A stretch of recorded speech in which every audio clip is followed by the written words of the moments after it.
जय श्रीराम दर्शक बंधु आपण मानकु एही वीडियो को स्वागत जनाउछि। आज आमे जानिबा ऋण मुक्तिर कौन सबु प्रतिकार रहिछि। बंधुगण आजिकाली घरे घरे आपण ऋण भार थिबार आपण निश्चित भावे शुणी पारिथिबे बा पाउछंती। किछि मनुष्य अछंती ऋण भार परिशोध न करि पारिले आत्महत्यार बाट बाछि नियंती।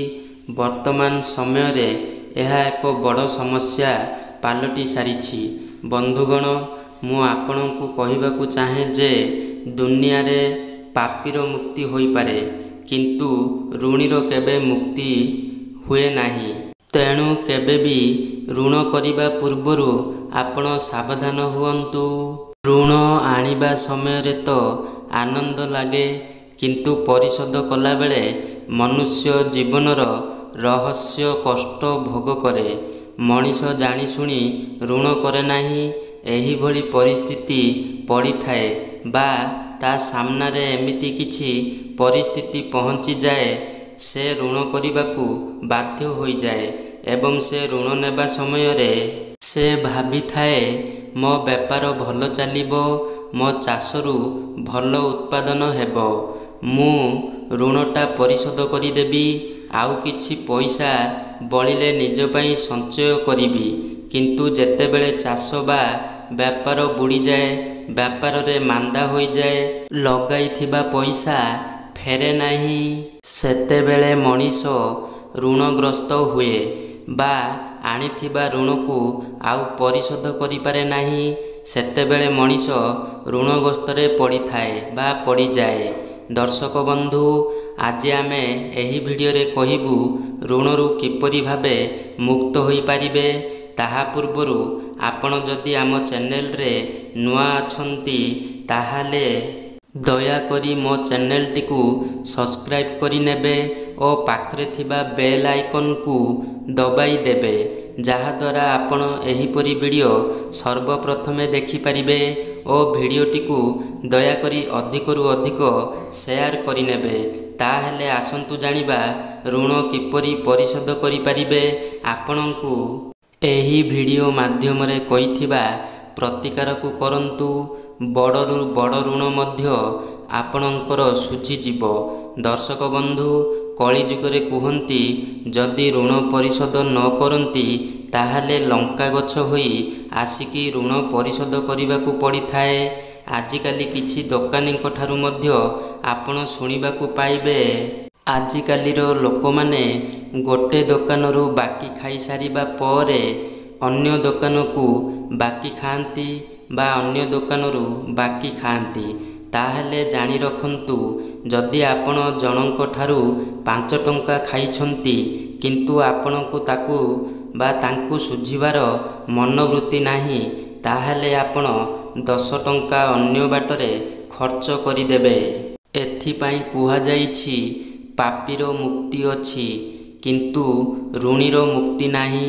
आज ही आपण माने हिसाब करंतु मु केते टंका ऋण करिछि एवं एहाकु आस्ते आस्ते सुझिबाकु चेष्टा करिबी। जेतेबेले आपण एही संसाररू विदाय नेबे पुनर्बार आपणकु एही संसार को आसीबाकु पड़िबो एवं एही नाळ नर्दमारे आपण घांटी हेबे एही पापर पोको नाଳରେ। सेथिपाई भाबुछंती से दोकानी तो आउ पैसा मागु नाही, मु कोन पाई देबी। एमिति जमा भी करंतु नाही।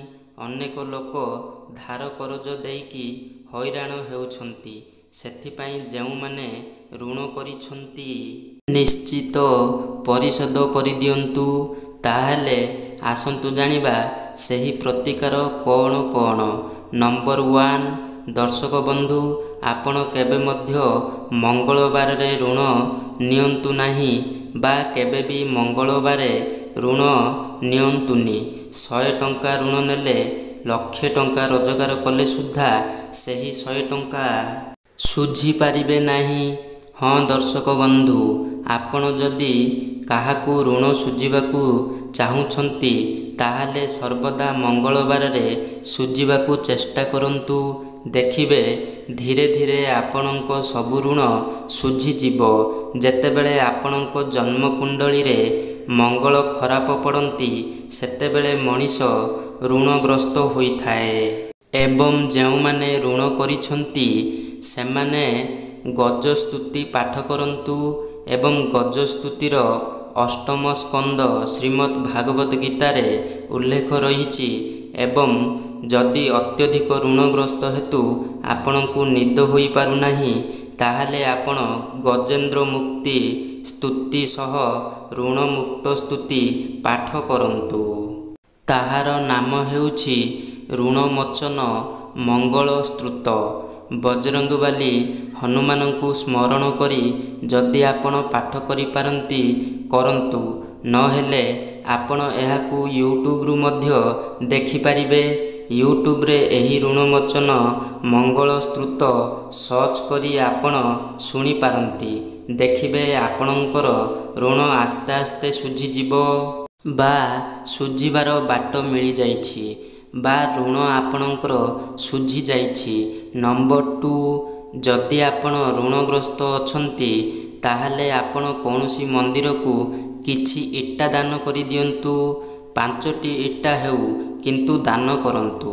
ଆପଣ ଯଦି ଅତ୍ୟଧିକ ଋଣ ବା ଋଣୀ ହୋଇଛନ୍ତି ତାହେଲେ ଏହି ଇଟାକୁ ନାଲି କପଡ଼ାରେ ଗୁଡ଼ାଇ ନିଜ ମୁଣ୍ଡରେ ଛୁଇଁ ଦାନ କରନ୍ତୁ। ହଁ, ଯେଉଁଠାରେ ବଜରଙ୍ଗବାଲି ହନୁମାନଙ୍କର ମନ୍ଦିର ତିଆରି ହୋଇଥାଏ ବା ହେଉଥାଏ ସେ ଜାଗାରେ ବା ସେଠାକୁ ଦାନ କରନ୍ତୁ। ଏହି ଇଟାର ଓଜନ ପରି ମୋ ଋଣର ଓଜନ ମଧ୍ୟ ମୋ ଠାରୁ ଦୂର କରିଦିଅନ୍ତୁ କହି ଆପଣ ସେହି ଇଟାକୁ ହନୁମାନଙ୍କ ମନ୍ଦିରକୁ ଦାନ କରନ୍ତୁ। ନମ୍ବର 3, ଆପଣ ଏକ ବରପତ୍ରରେ ସିନ୍ଦୁର ବା କୁକୁମରେ ନିଜ ନାମ ଗୋତ୍ର ଲେଖିଦେଇ ମଙ୍ଗଳବାର ଦିନ କୌଣସି ପ୍ରବାହମାନ ନଦୀରେ କିମ୍ବା କୌଣସି ଜଳସ୍ରୋତରେ ଭସେଇ ଦିଅନ୍ତୁ। ଯିଏ ତତ୍କାଳୀନ ବର ପ୍ରଦାନ କରେ ସିଏ ହେଉଛି ବର ବା ବରପତ୍ର। ଦେଖିବେ ଆପଣଙ୍କର ଋଣ ଅତି ଶୀଘ୍ର ଶୁଝିଯିବ ଏବଂ କିଛି ଟଙ୍କାକୁ ଆପଣ ଲାଲ କପଡ଼ାରେ ବାନ୍ଧି କାଚ ବୋତଲରେ ବାନ୍ଧି ଠାକୁର ଘରେ ରଖିଦିଅନ୍ତୁ। ଯଦି ଆପଣ ପାରିବେ ତାହେଲେ କିଛି ଧଳା ଭୋଜନ ଅସହାୟ ଲୋକଙ୍କୁ ଦିଅନ୍ତୁ। ଯେମିତିକି କ୍ଷୀର, ଅଟା ବା ଭାତ ଏହିପରି ଯଦି ଆପଣ କାହାକୁ ଦାନ କରିବେ ଆପଣ ଦେଖିବେ ଆପଣଙ୍କର ଋଣରୁ ମୁକ୍ତି ହୋଇଯିବେ। ଧଳା ବସ୍ତ୍ର ମଧ୍ୟ ଦେଇପାରିଲେ ବହୁତ ଶୁଭ ହୋଇଥାଏ ଏବଂ ଆପଣଙ୍କର ଯାହା ଋଣଭାର ଥିବ ଶୁଝିଯିବ। ନମ୍ବର 4, ଆପଣ ଆପଣଙ୍କ ଘରେ ଗଜଲକ୍ଷ୍ମୀ କବଚ ମଧ୍ୟ ପାଠ କରନ୍ତୁ। ଯେଉଁ ସ୍ତ୍ରୀମାନେ ଭାବୁଛନ୍ତି ସ୍ୱାମୀଙ୍କର ଋଣଭାର କେମିତି ଶୁଝିବ ସେମାନେ ଗଜଲକ୍ଷ୍ମୀଙ୍କର ଫଟୋ ଆଣି ପୂଜା କରନ୍ତୁ ଏବଂ ଲକ୍ଷ୍ମୀନାରାୟଣଙ୍କୁ ଆପଣ ପଦ୍ମ ଫୁଲଟିଏ ଅର୍ପଣ କରିଦିଅନ୍ତୁ ଏବଂ ବଟବୃକ୍ଷ ମୂଳେ 5ଟି ସୋମବାରରେ ଜଳ ଚଢ଼େଇ ଦିଅନ୍ତୁ ଏବଂ 5 ପାଳି ସୋମବାର ଯେଉଁଦିନ ଶେଷ ହେବ ସେହି ବଟବୃକ୍ଷର ଚେର ଆଣି ଯେଉଁଠି ପଇସା ରଖିଛନ୍ତି ସେହି ଜାଗାରେ ନଚେତ୍ ପର୍ସରେ ରଖିଦିଅନ୍ତୁ। ଦର୍ଶକ ବନ୍ଧୁ, ଯଦି ଭିଡ଼ିଓଟି ଭଲ ଲାଗିଛି ତାହେଲେ ଗୋଟେ ଲାଇକ୍ କରି କମେଣ୍ଟରେ ଜୟ ମା ଲକ୍ଷ୍ମୀ ଲେଖିଦିଅନ୍ତୁ ଏବଂ ଏହି ଭିଡ଼ିଓଟିକୁ ଆପଣଙ୍କର ପ୍ରିୟଜନଙ୍କ ନିକଟକୁ ସେୟାର କରନ୍ତୁ।